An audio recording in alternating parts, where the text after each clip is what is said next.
Guys, welcome back to my channel Rupali Sardar. তোমাদের ভালোবাসা ছাড়া আমি কিন্তু অসম্পূর্ণ, আর আমার এই অসম্পূর্ণ জীবনে তোমরা ভালোবাসা দিয়ে আমাকে ভরিয়ে দিয়েছো। জানি তোমাদের মনে অনেক প্রশ্ন আছে, আমি কোথায় ভিডিও করি, গ্রামে যেহেতু বাস করি কোথায় যাই ভিডিও করতে, কোন রাস্তায় ভিডিও করি, কোন কোন জায়গায় আমি থাকি। তোমাদের মনে অনেক প্রশ্ন, তোমাদের এত প্রশ্নের জবাব দিতে আমার এই ছোট্ট ব্লগটা, কেউ ভিডিওটা একটু স্কিপ না করে পুরোটা দেখতে থাকো। এই হলো আমার বাড়ির সামনে রাস্তা, ঠিকঠাক বাড়ির সামনে নয়, একটু দূরে। তো এই রাস্তায় আমি ভিডিও করি, আর আজকে আমি তোমাদেরকে আমার ইষ্ট দেবদেবীর সঙ্গে দেখা করাবো। আর আগে তোমরা একটু দেখে নাও যে আমি কোথায় কোথায় ভিডিওটা করি, আর অবশ্যই আমার এই ভিডিওটা দেখতে দেখতে চটপট একটা লাইক করে দাও। যারা জানো না যে না, এই হলো আমার বাড়ি, আর এটা হলো আমার বাড়ির ধারে রাস্তা, আর আমি এখানেই ভিডিও করি। আমি যেহেতু গ্রামে বাস করি, এটা দেখো আমাদের মন্দির।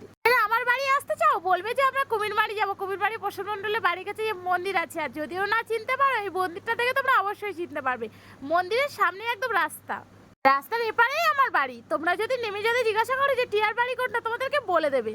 আর এখানে পুচকো পুচকো কিছু ছানাপোনা খেলা করছিল, তোমাদেরকে আমার দেবদেবীর সঙ্গে দেখা করিয়ে নিয়ে আসি। এটা হলো আমাদের ইষ্ট দেবতার মন্দির। আমাদের এখানে ভীষণ বড় মেলা হয়, জানো তো, বছরে একবার আমাদের এখানে ভীষণ বড় মেলা হয়। তো চলো তোমাদেরকে দেখিয়ে দিই। এখানে আছে রাধা কৃষ্ণ, খুব সুন্দর কিন্তু এই মূর্তিটা, তার কারণ এটা শ্বেত পাথরের, খুব সুন্দর। কিন্তু কাছে থেকে না এলে দেখতে হবে না। এখানে আছে মা শীতলা, আর তারপরে এই পারে রয়েছে মা বনবিবি।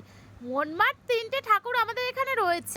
রাধাকৃষ্ণের মূর্তি, আর রয়েছে মা শীতলা, আর রয়েছে এইখানে হচ্ছে বনবিবি মাতা। তারপরে চলো তোমাদেরকে দেখিয়ে দিই যে আমার বাড়ি ছাড়া আমাদের গ্রামের যে নদী আছে সেটা কত দূরে। এখান থেকে তোমাদেরকে আমি জুম করে দেখানোর চেষ্টা করছি যে আমাদের নদীটা কেমন দেখতে। নদীর ওপারে রয়েছে জঙ্গল, দেখতে পাচ্ছ তো, ওপারে যে ঘন জঙ্গল। হয়তো ক্যামেরাতে তোমাদেরকে আমি ভালো করে দেখাতে পাচ্ছি না, বাট তোমরা যারা ঘুরতে আসতে চাও, আবার বাড়ি আসতে চাও, তাদেরকে আমি ভালো করে ঘুরিয়ে দেখাতে পারবো। এটা হলো মাঠ, এখানে প্রচুর বড় মেলা হয়। আর এই ফুলটাকে দেখো, আমার যেতে যেতে চোখে পড়ে গেলে, এত কিউট কিউট লাগছিল কি বলবো। তো চলো বন্ধুরা, আজকের আমার ভিডিওটা এই অবধি। তো তোমরা জানতে চেয়েছিলে আমি কোথায় কোথায় ভিডিও করি। এইখান থেকে আমার বাড়ি একটু দূরে, আর তারপরে এই যে রাস্তা, এখানে আমি ভিডিও করি। আমার গ্রামের লোক আমাকে দেখে একটু নিন্দা করেই বললে চলে, এখানে ওখানে ভিডিও বানাই তো তাই। তো আমার কিছু যায় আসে না, তোমরা তো আমার পাশে আছো, তাতেই হবে। থ্যাংক ইউ, তোমরা আমাকে এতটা সাপোর্ট করো তার জন্য। চলো টাটা এন্ড টেক কেয়ার, সবাই ভালো থেকো। যদি কিছু জানতে ইচ্ছে হয় কমেন্ট করে বলবে।